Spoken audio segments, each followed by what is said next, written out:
ગુજરાતનો ખેડૂત જે દેશના અન્નદાતા તરીકે ઓળખાય છે, પરંતુ ક્યારેક પોતાનું જ ભોજન પણ દેવાના બોજામાં ગુમાવી દે છે. એવા સમયમાં સાવરકુંડલાના જીરા ગામમાંથી માનવતાની એવી કહાની ઉઠી છે, જે બતાવે છે કે જો ઈરાદા સારા હોય તો એક માણસ પણ સેંકડું જીવન બદલી શકે છે.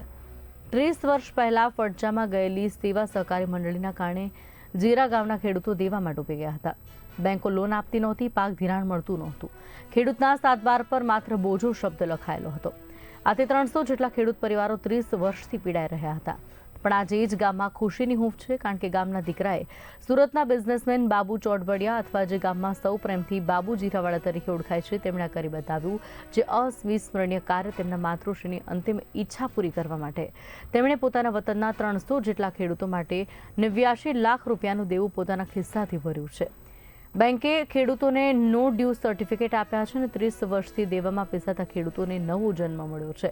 આ પ્રસંગે અમરેલીના સાંસદ ભરત સુતરિયા અને ધારાસભ્ય મહેશ કસવાલાની ઉપસ્થિતિમાં ખેડૂતોની આંખોમાં આનંદના આંસુ ઝરી પડ્યા હતા. કોઈએ કહ્યું કે આજે આપણે દેવું માફ નથી થયું, આપણી પીડા માફ થઈ ગઈ છે. સાચું જ છે કે જ્યારે કોઈ વતનનો દીકરો પોતાના ગામ માટે આવી માનવતાની મિસાલ સ્થાપે, ત્યારે માત્ર ગામ નહીં, પરંતુ આખા ગુજરાતનું ગૌરવ બની જાય છે. બાબુ જીરાવાલાની આ પહેલ હવે અન્ય સખીદાતા બિઝનેસમેન માટે પણ પ્રેરણારૂપ બની છે. તેમની કહાની બતાવે છે કે માનવતાનો હિસાબ ક્યારેય બોજામાં નથી આવતો.